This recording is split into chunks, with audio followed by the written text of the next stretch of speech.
ಓಂ ಶಾಂತಿ. ಇವತ್ತೆಲ್ಲರೂ ನಾವೊಂದು ಕಥೆಯನ್ನು ಕೇಳೋಣ. ನಿಶ್ಚಯದ ಮೇಲೆ ವಿಜಯ. ಒಂದು ಊರಲ್ಲಿ ಪತಿ ಪತ್ನಿ ಇಬ್ರು ಬಹಳ ಪರಸ್ಪರದಲ್ಲಿ ಪ್ರೀತಿ ಇತ್ತು. ಒಂದು ಬಾರಿ ಅವ್ರೇನು ಮಾಡಿದ್ರು, ಸಾಗರದಲ್ಲಿ ದೋಣಿಯಲ್ಲಿ ಹೋಗ್ತಾ ಇದ್ರು.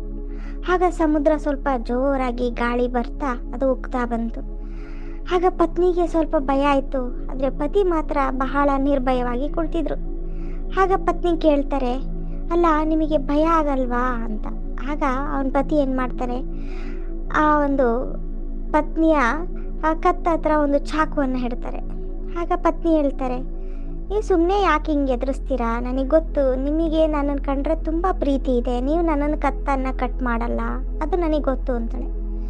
ಆಗ ಪತಿ ಹೇಳ್ತಾನೆ, ಹಾಗೇನೆ ನನಗೂ ಸಹ ನಾನು ನಂಬಿರುವಂತಹ ಪರಂಪಿತ ಪರಮಾತ್ಮನ ಮೇಲೆ ನಂಬಿಕೆ ಇದೆ, ವಿಶ್ವಾಸ ಇದೆ. ಅವನು ಯಾವುದೇ ಕಾರಣಕ್ಕೂ ನಮಗೆ ಕೆಟ್ಟದನ್ನು ಮಾಡಲ್ಲ.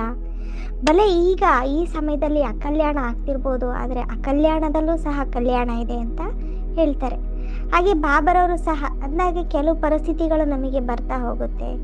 ಅಂದಾಗ ಪರಿಸ್ಥಿತಿಯ ಒತ್ತಡದ ಕಾರಣ ನಾವು ಯಾವುದೇ ಕಾರಣಕ್ಕೂ ಅಯ್ಯೋ ನನಗೆ ಈ ಥರ ಪರಿಸ್ಥಿತಿ ಬಂತಲ್ಲ ಅಂತ ನಾವು ಆ ನಿಶ್ಚಯನ ಕಮ್ಮಿ ಮಾಡ್ಕೋಬಾರ್ದು. ಅಥವಾ ಬಾಬರವ್ರ ಮೇಲಿರೋಂಥ ಪ್ರೀತಿ ಆದರೆ ಅದನ್ನು ಕಮ್ಮಿ ಮಾಡ್ಕೋಬಾರ್ದು. ಏಕೆಂದರೆ ಬಾಬರವ್ರು ನಾವು ಮಕ್ಕಳನ್ನು ಪರೀಕ್ಷೆ ಮಾಡ್ತಾರೆ, ನನ್ನ ಮಗು ನನ್ನ ಮೇಲೆ ಎಷ್ಟು ನಂಬಿಕೆಯನ್ನು ಇಟ್ಟಿದೆ, ಇಂಥ ಒಂದು ಸಿಚುವೇಶನ್ ಬಂದರೆ ಅಥವಾ ಇಂಥ ಒಂದು ಮಾತು ಅಥವಾ ಇಂಥ ಒಂದು ಪರಿಸ್ಥಿತಿ ಬಂದರೆ ಆ ಮಗು ನನ್ನಿಂದ ದೂರ ಆಗುತ್ತಾ ಅಥವಾ ಇನ್ನೂ ಜಾಸ್ತಿ ನನ್ನನ್ನು ನೆನಪು ಮಾಡುತ್ತಾ ಅಂತ ಬಾಬರವರು ನಾವು ಮಕ್ಕಳನ್ನು ಪರೀಕ್ಷೆ ಮಾಡ್ತಾರೆ.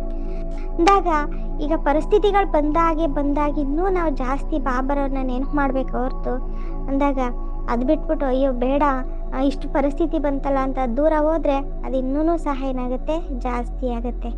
ಅದಕ್ಕೋಸ್ಕರ ಬಾಬರವ್ರು ಪದೇ ಪದೇ ಹೇಳ್ತಾರೆ, ಮಕ್ಕಳೇ ನಿಶ್ಚಯದ ಮೇಲೆ ವಿಜಯ ಇದೆ. ಇವತ್ತಿನ ಕಥೆ ಇಷ್ಟ ಆದಲ್ಲಿ ಲೈಕ್ ಮಾಡಿ ಮತ್ತು ಶೇರ್ ಮಾಡೋದನ್ನ ಮರಿಬೇಡಿ. ಓಂ ಶಾಂತಿ.